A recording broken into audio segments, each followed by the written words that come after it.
On introduit tout de suite cette heure sur la question de la culture, du tourisme et bien entendu de la globalisation.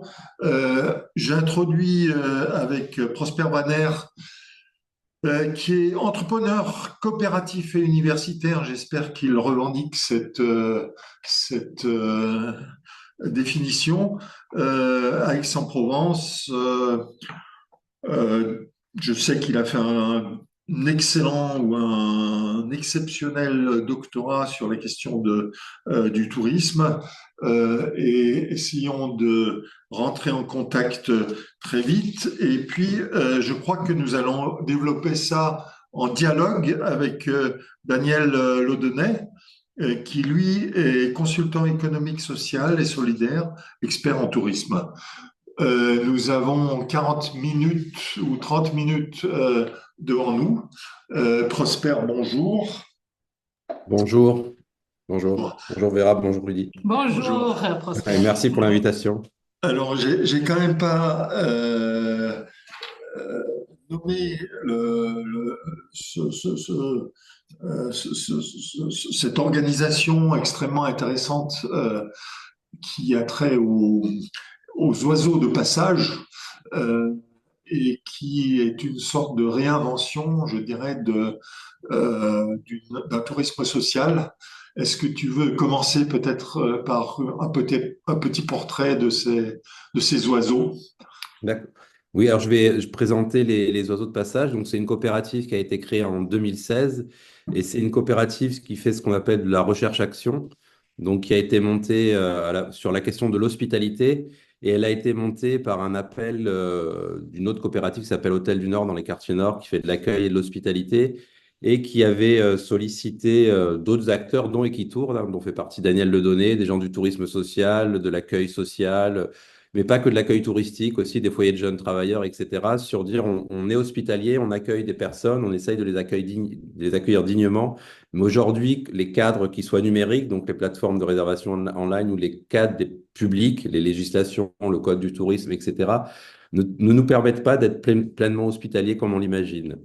Et du coup, on a créé une coopérative à la fois pour développer une plateforme pour tester des nouvelles façons d'entrer en relation les uns avec les autres et d'accueillir, et aussi pour mener des travaux de recherche sur cette question de l'hospitalité, ce qui nous a réamené à réinterroger et à revisiter toute l'histoire de ces cadres d'accueil touristique et d'hospitalité.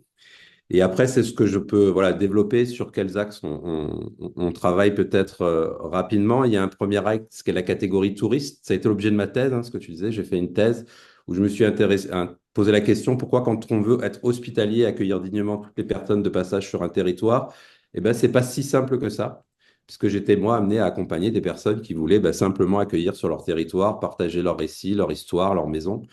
Et donc, le premier, c'est déjà la division depuis 1928, en fait, la création d'une catégorie normée de voyageurs qui s'appelle les touristes, qui existait avant. Il y avait le Grand Tour, on voyageait les aristocrates, et on a défini une catégorie particulière à qui on a créé des conditions pour voyager, donc le touriste, la personne qui voyage pour dépenser dans l'industrie touristique.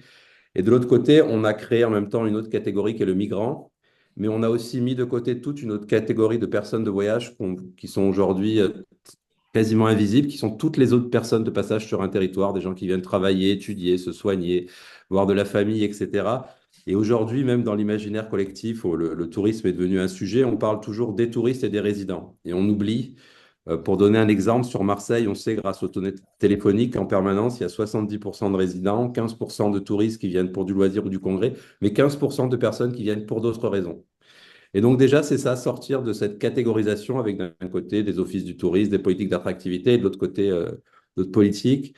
La deuxième, donc ça, nous, en tout cas dans les lieux qui sont sur les oiseaux de passage, et Daniel pourra en parler, on accueille une diversité de personnes, des gens pour différents motifs, et on adapte à chaque fois les tarifs, les façons d'accueillir. Quand c'est des pèlerins, c'est pas la même chose que quelqu'un qui va à l'hôpital, qu'un étudiant qui vient s'installer, etc.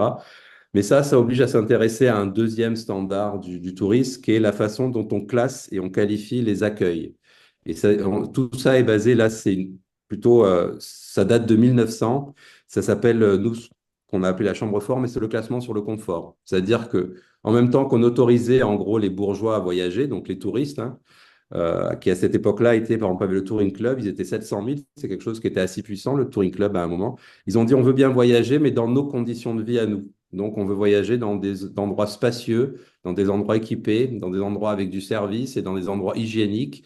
Et donc, ça ne touche pas que le logement, c'est pareil dans les restaurants, donc des tables séparées, des menus gastronomiques, on veut être servi à table, alors qu'avant, on mangeait dans des tables collectives, on dormait dans des dortoirs en commun, on était amené à croiser des gens différents qui voyageaient. Donc, ils ont imposé petit à petit cette notion de confort qui aujourd'hui n'est même plus réinterrogée, je pense. On accepte les classements hôteliers sont faits sur le confort, les plateformes de réservation en ligne classent sur le confort.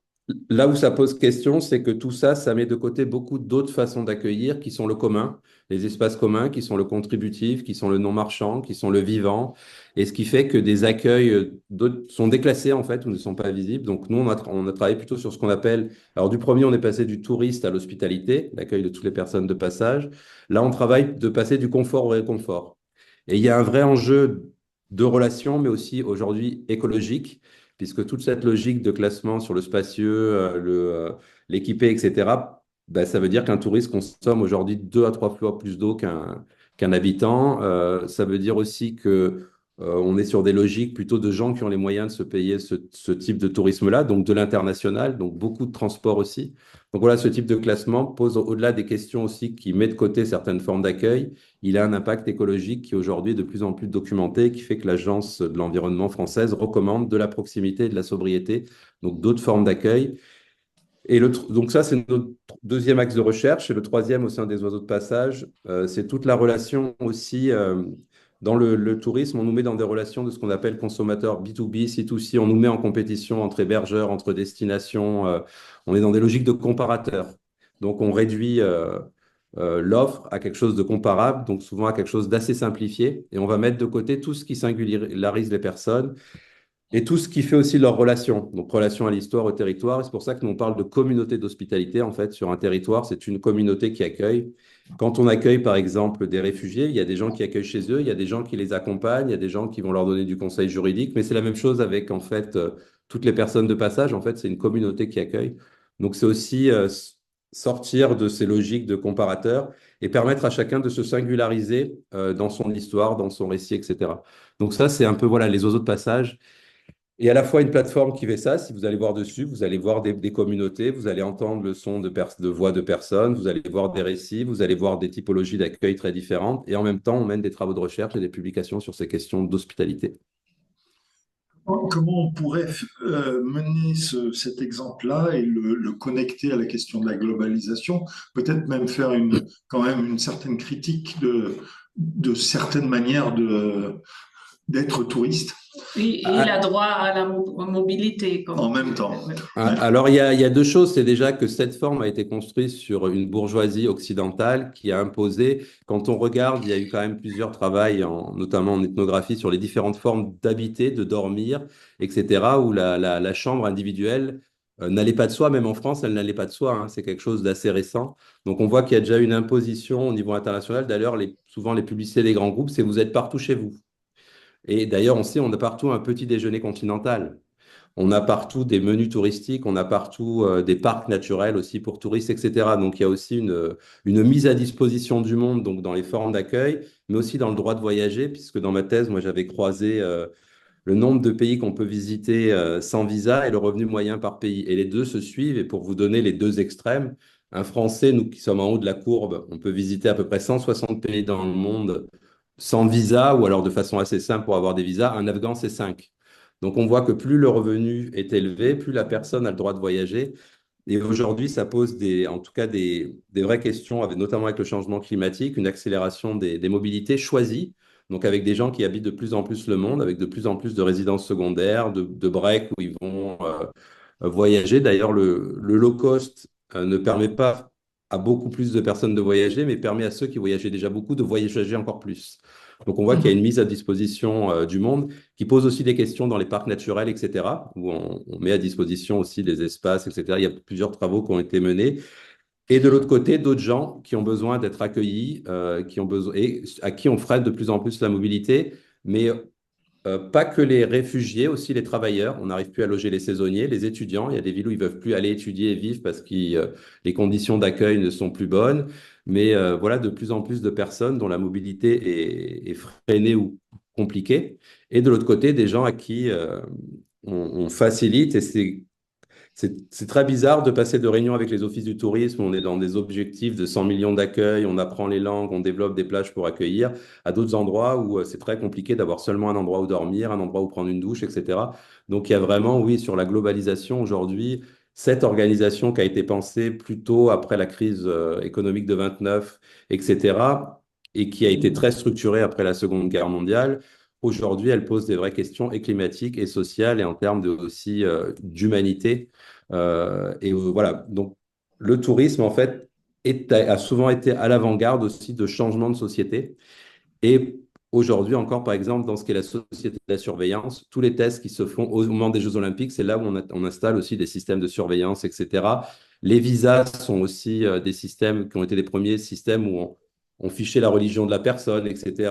Et derrière, ça a permis aussi de renseigner des bases de données aujourd'hui à l'échelle internationale de surveillance. Donc, voilà, le tourisme n'est pas quelque chose d'anodin, même si on le voit souvent sous l'angle du loisir.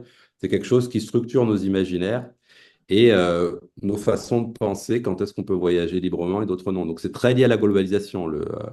Pour finir, un autre exemple, ces plateformes aujourd'hui qu'on voit numériques d'Internet, de comparateurs B2B, tout ça, il faut savoir que le tourisme l'avait déjà inventé avant Internet. Tous les systèmes de montée des prix, descente des prix, comparateurs, existaient déjà au niveau international pour réserver les billets d'avion, les hôtels, etc.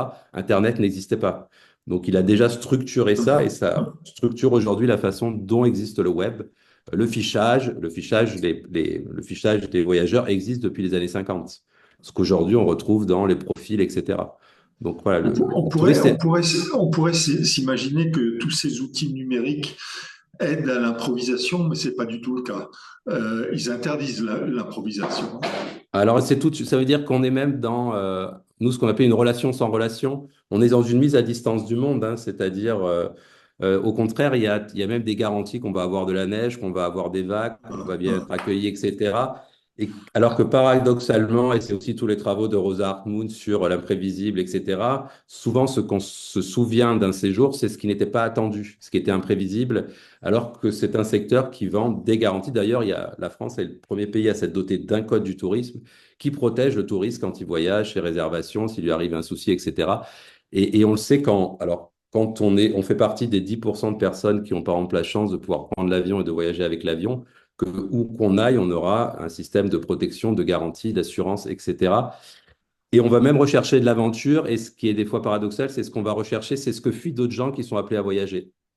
Voilà, le fait d'être dans du sauvage, d'être dans de l'incertitude, etc. Donc, c'est deux lectures du monde et qui se croisent à des frontières, par exemple en France, à Briançon, où il y a des gens qui passent la frontière qui sont des touristes et en même temps, il y a des gens qui sont en train de la passer dans des situations de réfugiés avec la police qui leur court après. Il y en a qui vont chercher l'aventure à cet endroit-là et d'autres, pour l'autre, l'aventure, elle va être complètement perçue différemment. Donc, on voit que voilà, c'est deux perceptions du monde, des fois, qui sont concentrées de plus en plus dans les mêmes endroits, sur les plages de la Méditerranée.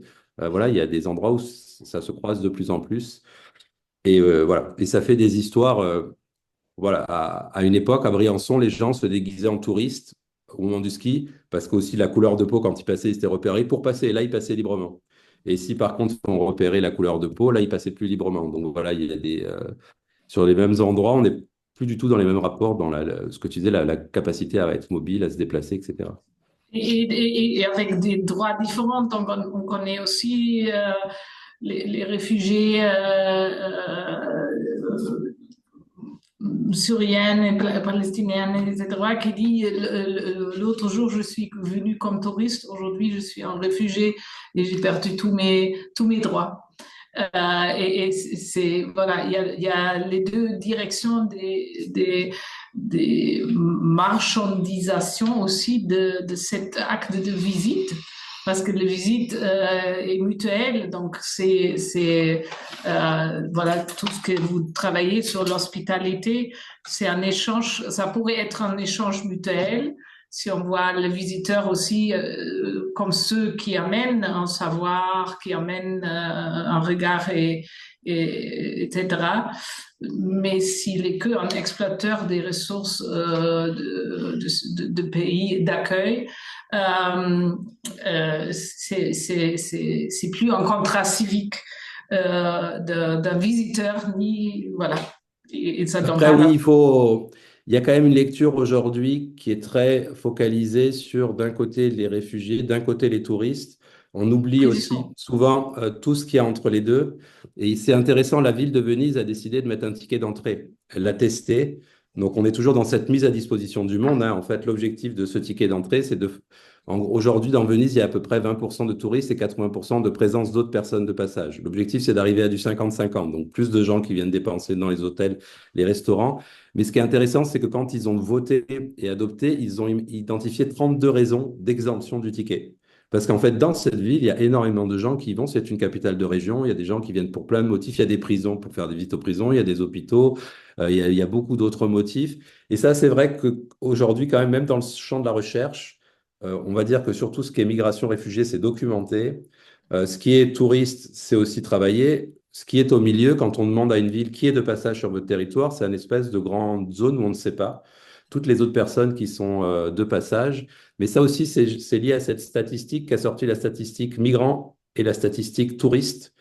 Mais au milieu, il y a des autres, on les appelle, alors des fois, ça s'appelle habituellement présents, ça s'appelle autres voyageurs, mais ça représente énormément de gens qui voyagent pour d'autres motifs. Et donc, aborder aussi la question de l'hospitalité, c'est prendre vraiment tout ce spectre, parce que des fois, on voyage pour le travail, des fois parce qu'on a besoin d'un refuge, des fois parce qu'on est dans les loisirs, on va voir des proches, etc. Mais il y a eu aussi cette tendance à avoir des élus qui sont en charge, par exemple, de l'accueil de réfugiés. On est dans l'inconditionnel, on est dans des formes. Et l'autre côté, on va être que dans le marchand. Alors que reposer la question de façon globale, ça aussi oblige à repenser complètement différemment l'accueil. Et en fait, comme il était avant, les lieux d'hospitalité à Venise, le plus vieil hôtel a 1200 ans. Donc on est dans des histoires très longues en fait de l'accueil. Il y a toujours eu de l'accueil, il y a eu toujours des formes d'hospitalité, mais on a aujourd'hui cette séparation qui s'est jouée entre voilà un type d'accueil, de l'accueil d'urgence et au milieu une espèce de zone. Alors on va trouver les foyers de jeunes travailleurs, les Crous, des gens qui essayent et qui sont tous en tension aujourd'hui dans les capacités à accueillir. Tout ce mouvement, parce qu'on va avoir un intervenant qui parle de l'antitourisme et aussi sur un autre nom, de parler plus de tourisme et des visiteurs, encore avec encore d'autres regards, mais ces mouvements, les dernières années à Barcelone, par exemple, etc., comment toi, tu vois l'alliance avec ces acteurs? Alors moi j'en ai fait partie hein, sur les mouvements dans des villes aussi, voilà, sur la régulation du tourisme, etc. Après, il faut faire attention, ce que je disais, quand on parle de tourisme de masse, de surtourisme, etc., on pointe du doigt, en fait, des formes de tourisme qui dépensent peu. Donc, on va Ouais. montrer en photo des gens en groupe, etc., parce qu'on dépense peu et on va avoir d'autres images d'un tourisme qu'on appelle culturel, qui, lui, est sensible va visiter les musées, va aller dans les restaurants, a les moyens, en fait, d'aller aussi dans des chambres. Il faut savoir que les prix, depuis 20 ans en France, des lieux d'hébergement touristique, des restaurants et des lieux culturels augmentent 2 fois plus vite que le coût de la vie. Voilà. Et aujourd'hui, les gens, de moins en moins de gens, ont la possibilité de voyager dans des hôtels, d'aller dans des restaurants gastronomiques ou alors dans du fast-food, dans des formes comme ça. Mais l'entre-deux est en train de disparaître. Donc, il y a un chercheur qui s'appelle aussi Rémi Cafnou qui a montré qu'aussi cette stratégie de tourisme de masse est utilisée par l'industrie touristique pour vendre d'autres destinations, mais aussi, par exemple, par la ville de Venise, c'est utilisé pour freiner les gens qui viennent dépenser, qui dépensent peu, qui vont juste manger une glace, se promener dans la ville, etc. On va appeler ça des touristes de masse, de groupe. Et Daniel pourra en parler pour le tourisme social. Le fait de pouvoir donner accès en vacances a été des voyages en bus. C'est des grands villages vacances qui ont des capacités d'accueil importantes. Et il y a des gens aussi ouais, c'est des grands campings aussi, mais c'est des formes légitimes aussi de vacances, etc., qui aujourd'hui sont pointés du doigt pour permettre la montée en gamme derrière de l'hôtellerie, du camping, des modes de transport, etc. Et il faut savoir qu'en France, depuis 30 ans, l'accès aux vacances ne progresse plus. Il n'y a plus de politique ambitieuse et on a 40% de personnes. Là, on parle que de vacances qui ne partent pas. parce qu'ils n'ont plus les moyens. Voilà, donc nous, on préfère, en fait, on n'utilise plus le mot touriste. On a suffisamment de langage pour nommer les gens qui viennent. Ils sont pèlerins, ils sont en vacances, ils sont travailleurs, ils sont étudiants. Mais il faut renommer parce que sinon, dans touriste, on va avoir chacun une perception déjà personnelle qui va nous amener à débattre pendant un moment, à se positionner différemment. Donc, je pense qu'il faut renommer les gens qui viennent par leur nom. En fait, on a suffisamment de noms, de façons de les dénommer et sortir de cette confusion du tourisme qui est vu comme du loisir. Et derrière, c'est quand même une organisation du droit au voyager, c'est ce qu'on a dit. Donc, il joue beaucoup sur cette confusion. Et je pense que si on faisait un tour à chaque fois moi je m'amuse avec on a tous des définitions différentes. Alors que c'est quand même quelque chose de très normé. Donc, il faut renommer. Donc, c'est pour ça que nous, tourisme de masse, tourisme sur tourisme, c'est pas on parle de fréquentation. Voilà, on va parler d'autres choses. Je crois que l'expérience que tu as fait avec Christine Breton et d'autres sur Hôtel du Nord, tout un groupe d'habitants des quartiers nord de Marseille, c'est quand même cette tentative de rapprocher ces voyageurs des eaux hautes, si on les considère de cette manière. C'est comment peut-être aller au-delà et peut-être même en contrepoids de Airbnb où finalement on laisse un appartement vide et on trouve quelque part des clés et se dire non, c'est pas ça, c'est véritablement voilà, Oui. une hospitalité, c'est-à-dire une personne qui laisse de la place dans son espace et qui transmet un certain nombre de qualités, d'informations, etc., etc. Peut-être tu peux faire un petit aparté sur Hôtel du Nord. Alors, sur Hôtel du Nord, c'est dans les quartiers nord. C'est un lieu d'hospitalité sous différentes formes, hein. Ça peut être en marchant, ça peut être de l'espace public, etc.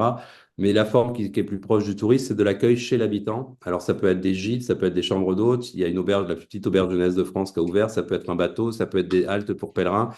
Et là, il y a pour nous toujours la question de l'entrée en relation, de pouvoir arriver chez une personne qui a une histoire, la maison a une histoire, le quartier a une histoire, et donc pouvoir rentrer en relation avec cette personne. Et c'est là, c'est tout aussi de la relation d'hospitalité, de d'abord protéger, accueillir, et après on se met autour de la table et on discute et on échange.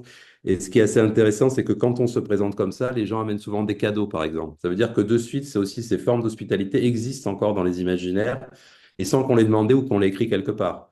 Mais voilà, il y a aussi parce que si on sort des plateformes de réservation, on peut se parler. Aujourd'hui, sur une plateforme de réservation, il faut savoir qu'il faut d'abord payer avant de pouvoir se parler. Alors que là, on rentre en relation et ce qui peut surprendre, des fois, les gens vont réserver une chambre, on va leur conseiller une autre chambre parce qu'elle est plus adaptée. Après, je fais un petit aparté sur Airbnb. Ça s'est quand même construit sur cette idée-là, de l'accueil chez l'habitant, même si aujourd'hui, en fait, 85% sont de l'accueil dans des appartements vides. Mais Airbnb s'est aussi développé parce que l'hôtellerie a monté en gamme. À Marseille, les chambres une étoile ont disparu et on n'a plus maintenant de la moitié du parc qui est du 4 étoiles. Donc aujourd'hui, les stratégies de dire on arrête Airbnb dans les villes et on régule, où vont aller toutes les personnes qui vont aujourd'hui dans les Airbnb et qui on retrouve dans les Airbnb des étudiants, des familles qui ne peuvent pas se payer l'hôtel. Donc, voilà, c'est vraiment un sujet qu'il faut prendre dans sa globalité, comment on est accueillant sur un territoire et pas comment on a voilà, des espèces d'effets d'annonce où on va pointer du doigt un acteur qui, en fait, lui, n'a fait qu'absorber le fait qu'on ne pouvait plus être hébergé dans d'hôtellerie. Il faut savoir qu'aussi beaucoup de Airbnb sont gérés par des opérateurs hôteliers qui, en fait, récupèrent là la clientèle qui n'accueillent plus dans leur hôtel parce qu'ils sont montés en gamme. Et ils sont montés en gamme parce qu'en France, aujourd'hui, obtenir de l'argent quand tu es dans le tourisme, c'est si on monte en gamme. Donc il y a aussi cette stratégie de la France n'accueille pas bien assez, qui est un discours récurrent depuis longtemps, etc. Donc voilà, revenir, nous, ce qu'on disait, sortir du confort, c'est mettre la relation au centre, donc le commun, le contributif, donc l'échange, la relation, ben, c'est de suite pouvoir rentrer en relation et on rentre avec ce que tu disais, ça veut dire que le souvenir du voyage est souvent se construit dans cette relation qui est imprévisible, où voilà, il y a de l'inattendu, il y a donc on est et Daniel pourra le dire, quand on fait du voyage, on est obligé de mettre par exemple ce séjour comprend et ne comprend pas. Donc on ne permet pas ces formes de relations d'imprévisible. Mais c'est pas que dans l'hébergement, ça peut être dans le restaurant, ça peut être dans la balade, ça peut être dans tout espace de relation. Donc Hôtel du Nord, pour finir, on a fait un bilan des 6 mois de qui on avait accueilli, parce qu'on s'est posé la question, nous, est-ce qu'on avait plus des touristes ou pas? Alors, si on regarde en nombre de séjours, on a les 2 tiers qui sont des touristes. Ça veut dire loisirs, ils viennent pour des matchs de foot, tout ce qu'on met dans le tourisme. Mais si on regarde après en nombre de nuitées, c'est plus que 20%. Et si on regarde en présence sur le territoire, c'est moins de 15%, parce qu'on fait aussi beaucoup d'accueils gratuits de proches, de gens qui ont besoin par solidarité, etc. Donc, ça dépend aussi le prisme qu'on regarde. parce que les gens qui viennent pour d'autres motifs restent plus longtemps aussi. Donc, on construit aussi une relation différente avec eux, parce qu'ils sont là, ils reviennent régulièrement, etc. Et vous disiez l'impact, ils ont d'autres impacts sur le territoire, ils vont contribuer à la vie culturelle, au commerce de proximité, ils vont faire des stages, ils vont aller contribuer à la vie locale. Et donc l'impact ne sera pas que économique, même s'il l'est aussi. Donc voilà, la relation, et c'est aussi une relation à la personne qui accueille, mais au territoire qui est différente.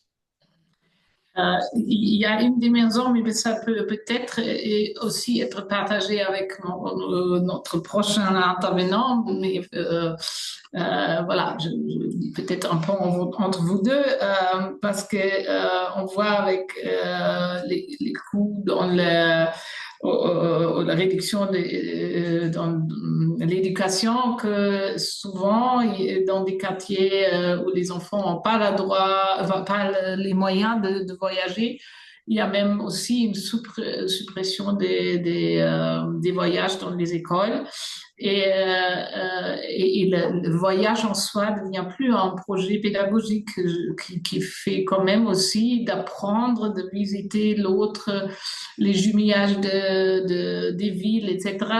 Ça devient des dispositifs anciens, sauf ils pourraient permettre précisément des voyages petits coups, etc. Donc, comme le voyage spectaculaire est cher, voyage entre guillemets entre voisins et non cher est plus une option et les assurances jouent un grand rôle là-dedans. Par exemple, que les écoles osent plus à faire, faire une prévision d'un voyage parce qu'il reste sur le coup après Covid. Il y a eu ce changement. Peut-être tu peux encore dire deux, trois mots sur ça parce que le voyager, ça s'apprend aussi. Moi, j'ai une Euh, autre passage avec Daniel, donc tu peux répondre à ces questions et puis on oui, va je peux passer répondre, mais je vais répondre d'ailleurs avec une interview que j'ai fait des salariés d'Equitour, hein, donc l'agence de voyage de tourisme social qu'a monté Daniel et qui était une association qui est passée une SCOP. Donc, il racontera, qui a été reprise par les salariés et donc qui fait du voyage de tourisme social de personnes âgées, d'enfants qui peuvent pas partir, mais qui fait aussi du tourisme, ce qu'on appelle du tourisme alternatif, donc des voyages avec de la communauté locale, etc.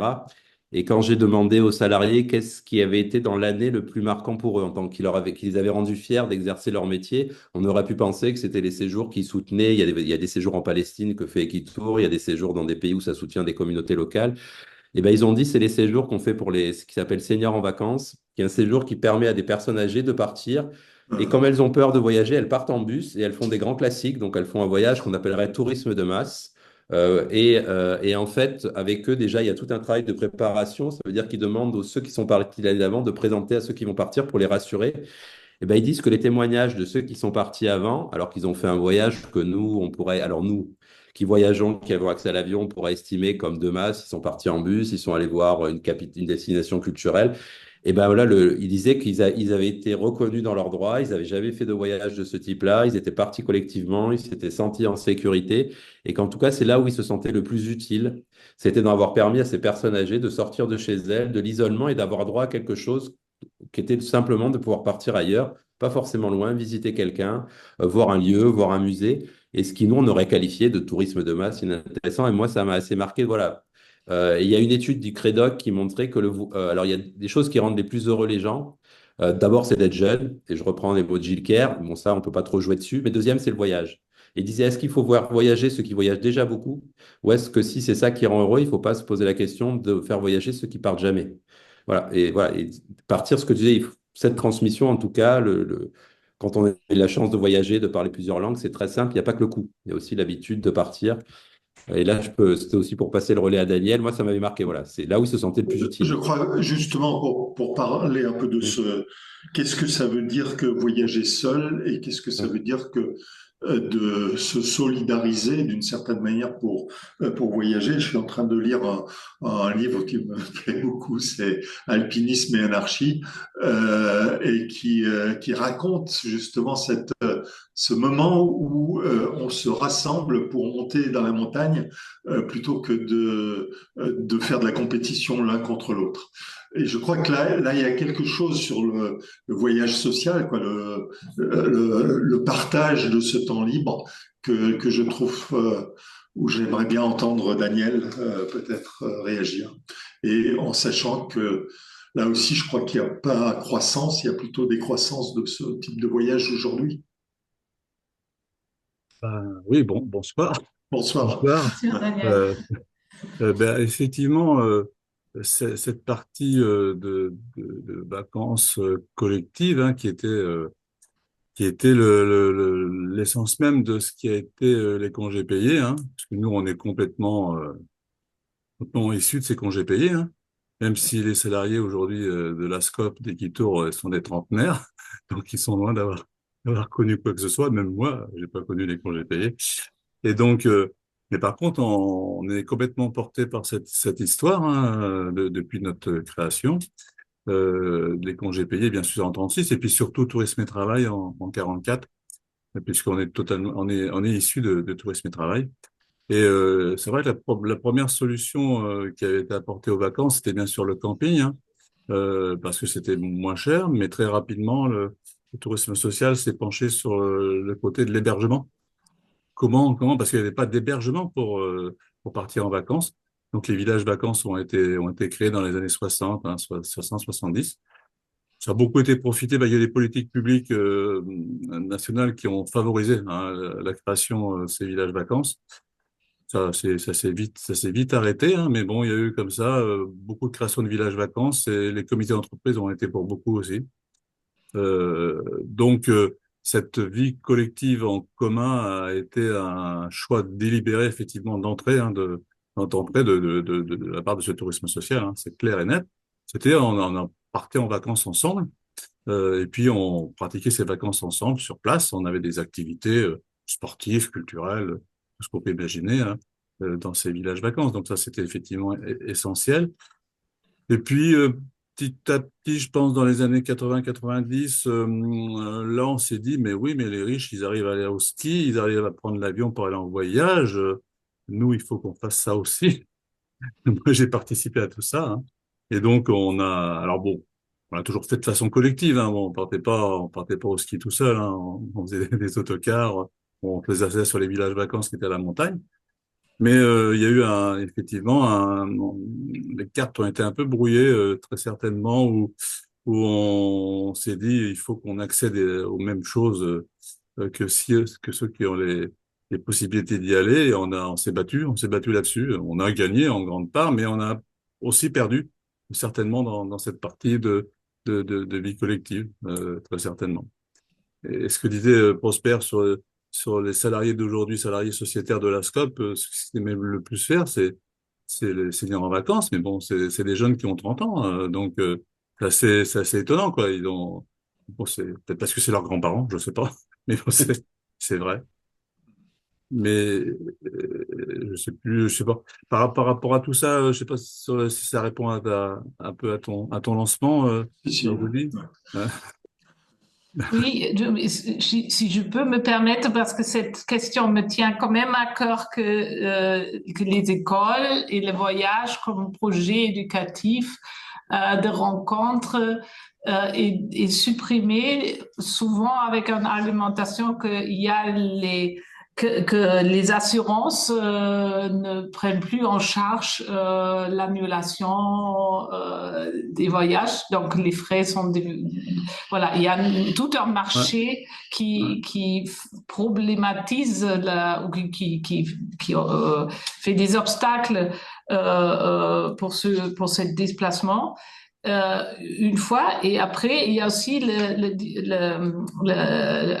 dispositif de Vigipirate qui encore rend les déplacements des classes difficiles. Et je trouve le voyage collectif dans ce sens d'une rencontre et d'un projet éducatif de apprendre sur le monde assez essentiel et ça et notamment souvent c'est supprimé dans les quartiers prioritaires parce que là, on a précisément les écoles n'ont pas les sous pour, par exemple, compenser, etc. Est-ce qu'il y a... Je crois qu'il y a une différence. Alors bon, je suis pas un spécialiste, hein, des vacances scolaires, bien que je vois, nous, à Equitour, on a de plus en plus de groupes qui partent. Alors, par contre, c'est pas les classes primaires, c'est pas ni maternelles, les classes primaires, ni les collèges, hein, c'est plutôt les lycées. On a l'impression qu'en fin de compte, que ça continue bien à ce niveau-là, au niveau des plus grands, hein, où là, les enseignants ont moins de difficultés, mettent les choses en place plus facilement, se font aider par des professionnels comme nous. Après ça, effectivement, dans les primaires, pour ce que j'en sais, hein, parce que j'ai des petits-enfants, des petits-enfants, euh, c'est souvent lié quand même à ce que les enseignants veuillent bien prendre les choses en charge. Et comme tu le dis, Vera, il y a tellement de contraintes qui leur est imposées, qui jettent l'éponge, tout simplement, jettent l'éponge. Alors, bien sûr, il y a des contraintes financières, mais il y a aussi toutes les contraintes administratives, techniques, la peur des parents, etc., tout ce qui s'ensuit. Et plus l'enfant est jeune à ce niveau-là, et plus c'est difficile à faire. Ouais.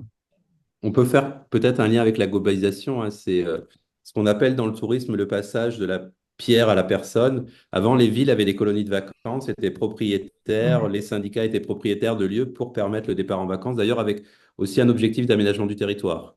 Donc il y avait aussi des Voilà. lieux où il y avait des capacités Oui, d'accueil qui étaient développées sous la pression justement libérale, c'est-à-dire de dire mais pourquoi les pauvres devraient, parce que Daniel partir dans des villages vacances et ne pas avoir accès à Euro Disney, à de l'international. On est passé de l'aide à des lieux à l'aide à la personne. Donc des chèques vacances où on disait que la personne devait pouvoir choisir elle-même le lieu où elle partait. Et il faut savoir qu'aujourd'hui, dans les aides au départ, il y a plus que 15% à peu près qui va dans le tourisme social. Le premier bénéficiaire des aides au départ, c'est Euro Disney. Donc il y a eu un changement au nom du libéralisme, et ce qui fait qu'aujourd'hui, les villes ont revendu leur bâti. Et donc, du coup, Ah, il faut qu'elles passent aujourd'hui par des opérateurs le, privés. Mais voilà. Vas-y, Daniel, je te laisse. et le bâti qui a le plus été revendu, hein, c'était les colonies de vacances. Hein. Les colonies de vacances, c'est vrai qu'après-guerre, des colonies de vacances, les villes, les communes d'entreprise en ont beaucoup acheté des choses un peu, des anciens châteaux, des choses comme ça, et c'était un peu ingérable par la suite, et ça a été abandonné, donc il n'y a plus les solutions d'hébergement. Il y a quand même une offre qui est plus conséquente pour les familles et les adultes, hein, avec les familles avec les enfants, donc ce qu'on appelle les villages vacances. Ça persiste et ça dure. Des gros problèmes de rénovation, des gros problèmes à la pierre, parce que les aides qui existaient toute la période des années 70, où il y avait beaucoup d'aides publiques et de l'État, n'existent plus, et bien au contraire, c'est l'inverse. Mais effectivement, les enfants, effectivement, les voyages des enfants en subissent directement les conséquences de ne plus avoir cette solution pérenne d'avoir la pierre et un bâti. Ça, c'est sûr et certain. Et c'est relancé actuellement parce qu'ils se sont aperçus que les jeunes ne vont plus au ski. Et donc aujourd'hui, on a à nouveau des politiques publiques de colonies de vacances ski, mais parce qu'en fait, l'industrie du ski se rend compte qu'avant, les colonies de vacances permettaient en fait aux jeunes de partir au ski, de découvrir le ski à Et l'école et de devenir des clients de des devenir des stations, skieurs. voilà, des skieurs. En, en, Mais ouais. on a l'expérience sur Poitiers, puisque bon, Equilo est basé à Poitiers. La municipalité qui est arrivée en 2020, une Mm. municipalité qui a surpris tout le monde, hein, un mélange d'écologistes, de communistes, de différentes de non encartés. Et leur première politique, ça a été le départ à mettre un programme tous en vacances pour les jeunes, pour les enfants. Nous, et on a été même ceux qui avons permis de faire partir au mois d'août en pleine épidémie de Covid, un certain nombre de colonies de vacances où nous, on n'avait jamais fait en plus. Mais on s'est rendu compte que il y a des solutions quand même en pagaille en France pour faire partir ces enfants et surtout s'il y a une aide publique. Et là, l'aide de la ville de Poitiers d'un seul coup a permis de faire partir des enfants des quartiers populaires. Nous, on a fait partir les premiers. Moi, j'étais complètement scotché où c'était les enfants qui venaient s'inscrire de l'immigration. On faisait les inscriptions, nous, au plein mois d'août de 2020. Et ils venaient s'inscrire. C'était les enfants, les gamins qui venaient s'inscrire. Et ils avaient une envie folle de partir. Et ça fonctionnait. Ça a bien fonctionné parce que derrière, bah, à l'époque, c'est le premier programme, ça a été 10 euros. Hein, donc, vraiment. Et là, de ce fait-là, ça a débloqué pas mal. Et puis ça continue, hein, sérieusement. Alors moi, j'aimerais bien poser une question par rapport à la question de l'internationalité. On avait, je crois quand même, les villes jumelées, c'était un peu ça aussi. C'était des échanges entre deux types d'habitants de deux villes. J'ai comme l'impression que tout ça, c'est aussi en train de se refermer sur du national. À quel point vous arrivez, vous, que ce soit Prosper avec ces types d'organisations ou de casser cette frontière redoutable qui est en train de se dresser entre les peuples. Là, c'est tout le mouvement des villes jumelées. Alors, Alors c'est un exemple, hein, c'est un ouais, les exemple, villes jumelées, mais entre autres, ouais, je pense qu'il y a un vieillissement moi, bon, dans ma commune, hein, l'expérience que j'en ai dans ma commune, parce que nous, au niveau des Quitours, on a aucune expérience sur les villes jumelées, hein, c'est pas du tout notre secteur, forcément. Mais en fin de compte, les gens ont tellement l'habitude ils ont pris l'habitude au bout de 20 ans, 30 ans de se côtoyer, donc ils le font, naturellement. Donc il n'y a plus d'organisation collective.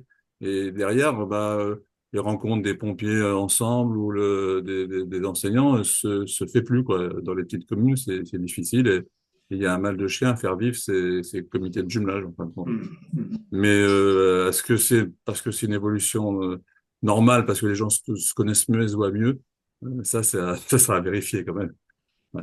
On a Alors, parlé avec notre collègue on va montrer l'interview dans un instant, sur la question d'inégalité des flux touristiques, donc des villes qui sont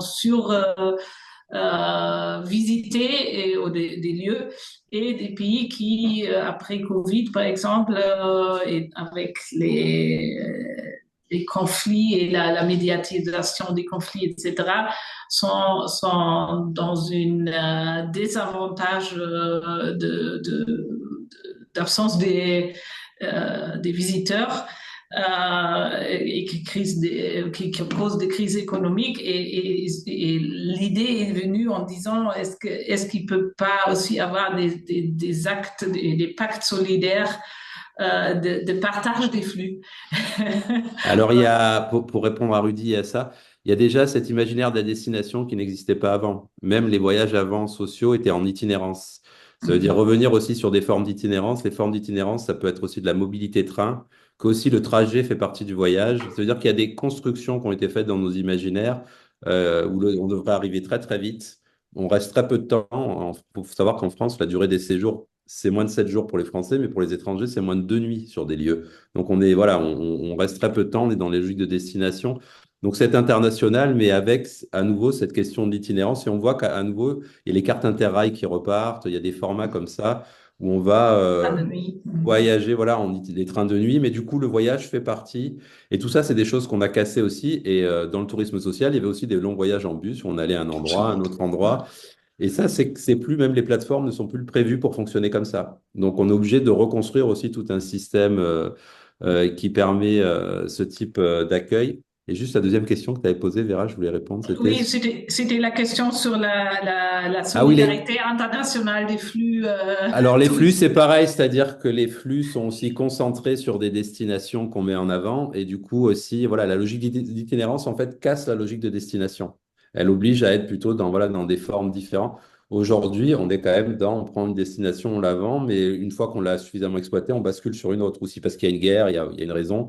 Donc après, il faut quand même, il y a des études qui ont été montrées, tout ce voyage international a des retombées économiques qui sont quand même relatives.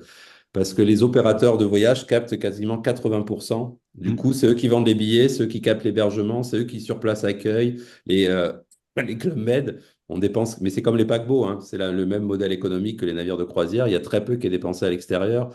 Donc, il y a aussi un discours sur le flux international. Par exemple, il faut savoir que les avions ne sont pas taxés depuis les accords de Chicago de 49 au nom de la paix dans le monde. Parce que si on voyagerait plus, il y aurait plus de paix et il y a plus de retombées économiques. La réalité est quand même assez relative. Ça dépend de quel voyage on parle. Mais les grands voyages qu'on fait dans des villages vacances ont très peu de retombées au niveau local.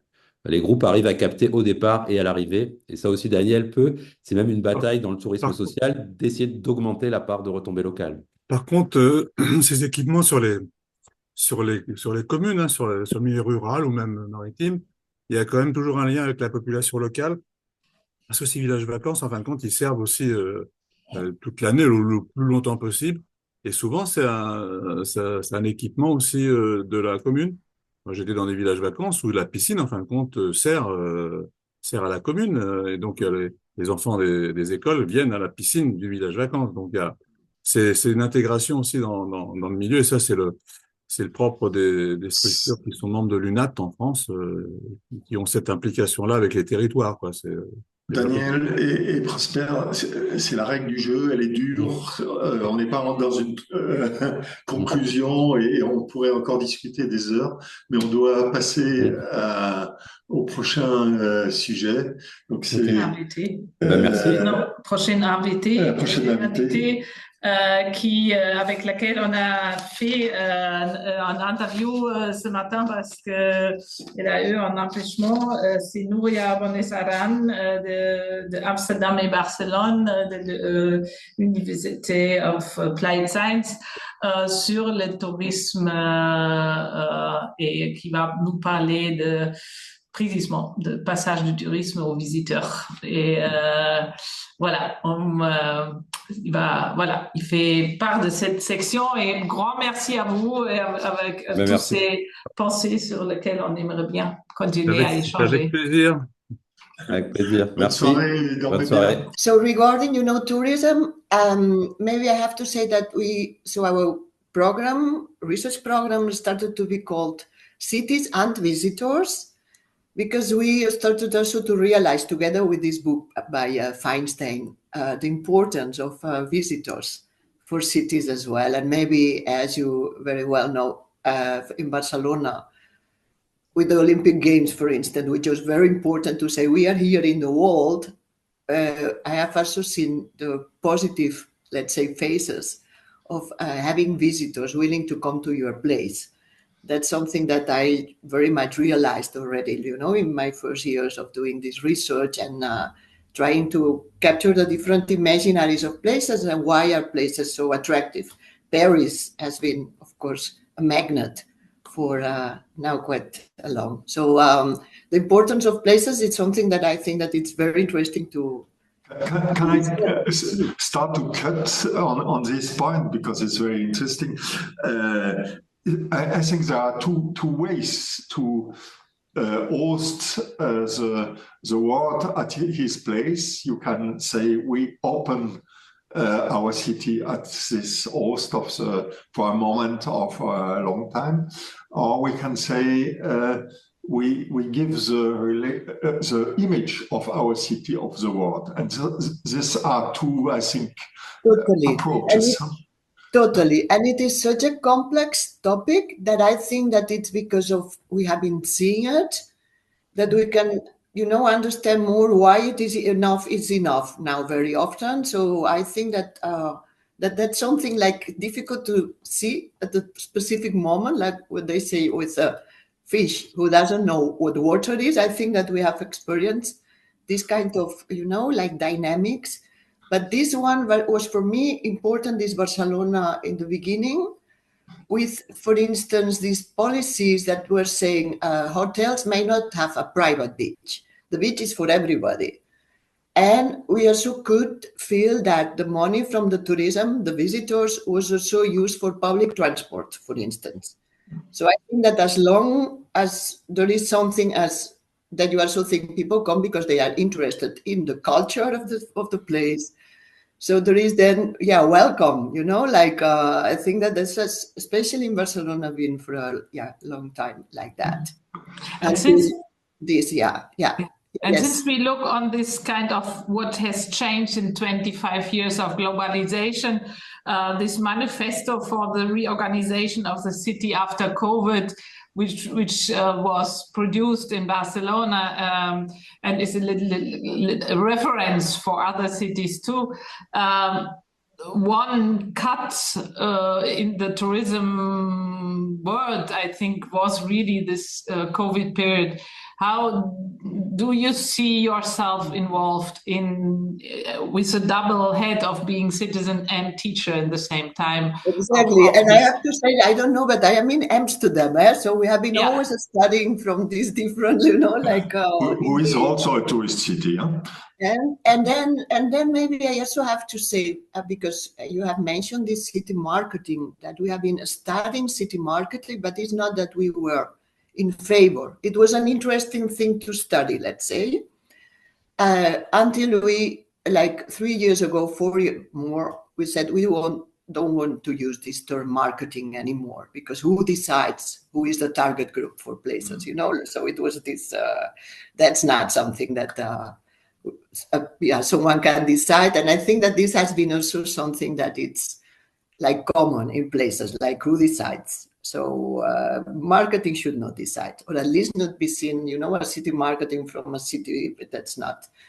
So thinking like that, it was maybe exactly after COVID, after seeing the emptiness of places and feeling that you can be in a place again, that it's yours, that I think that this reflection has become, so this the experience of having this, what strangely we call mass tourism, but it's not a mass tourism because people come in little groups, in small groups. It's not like we had with Brussels like 30 years ago, but it's like that in small groups, doing the same, all of them, because we have this social media, that, so the places to go. So it seems like this, also fascinating. It's not that it's nice always, but it is like very fascinating. And as designer, how can we transform this element as a positive, still back to a positive moment and not a moment of domination of the tourism, of the reality of city? Exactly. And what do you think about it yourself? Because that's a bit, I think that, you have been thinking a lot about that.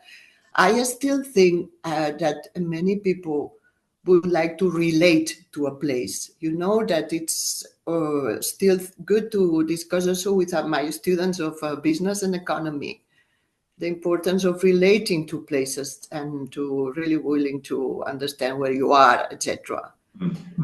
That's very idealistic, but I'm seeing that talking about things, what is right and what does that mean, having the good behavior is not maybe having the good behavior, but I need to relate to places and I need to respect them and get involved to them.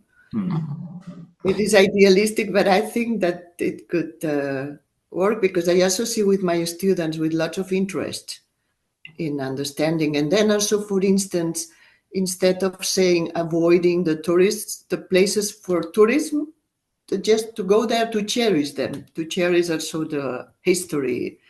And instead of saying, I'm not going anymore to the city center, no, just go. We go there and we look why places are important, have become also these hotspots.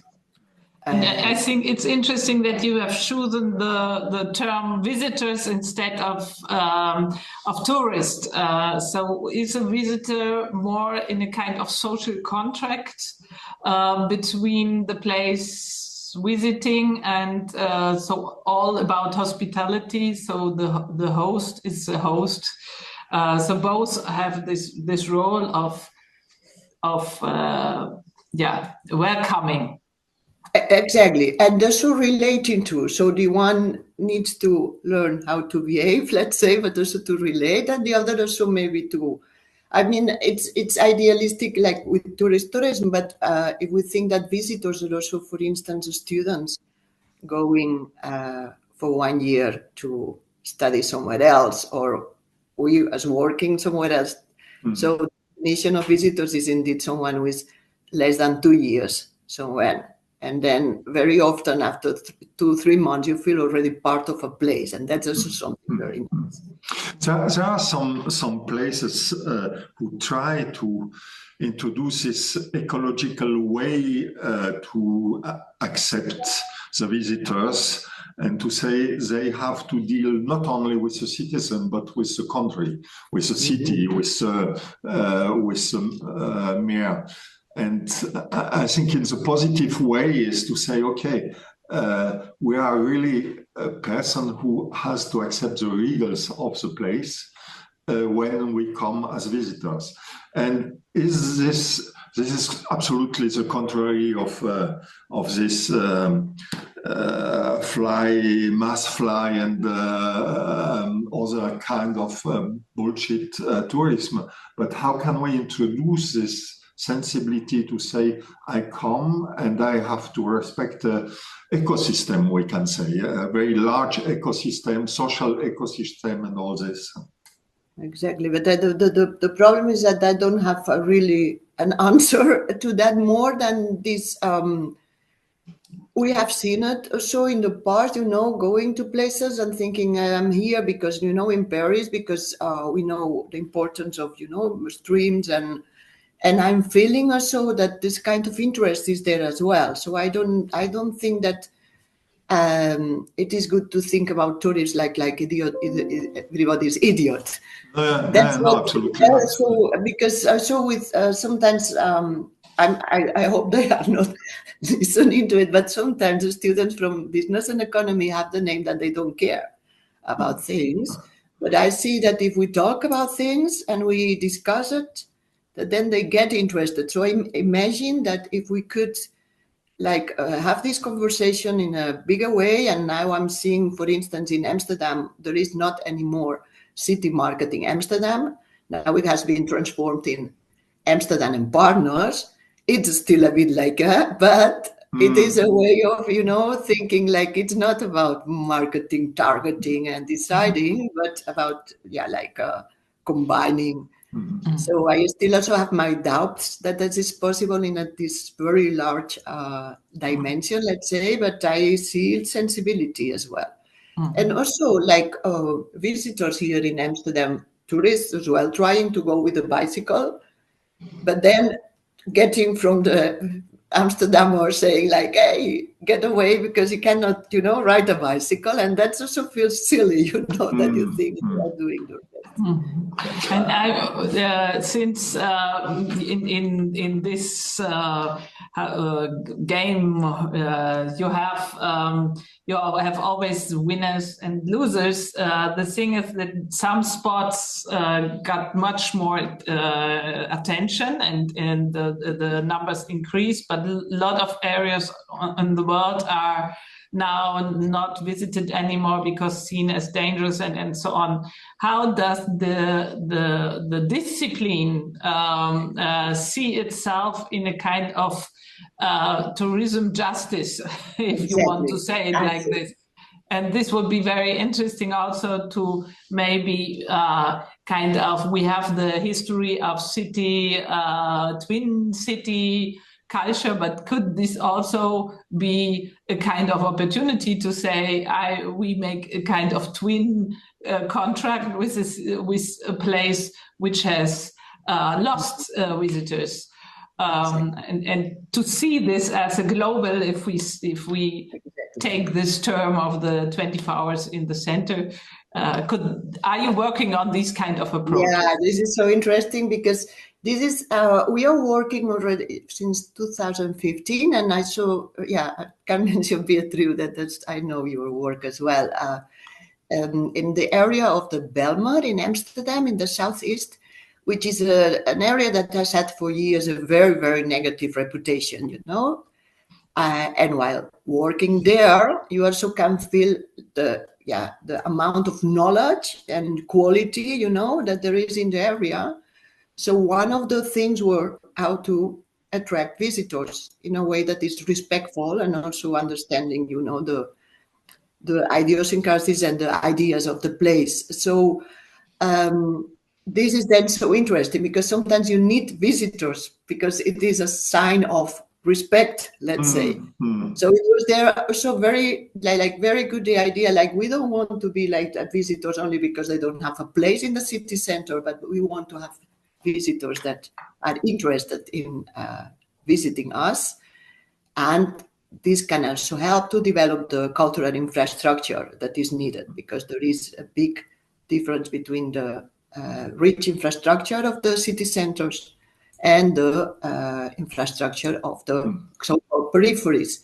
So then for us was very interesting to come to this instead of center periphery, this polycentric and polyphonic approach, which then brought us, with students coming from all over the world. That's very interesting in our group as well.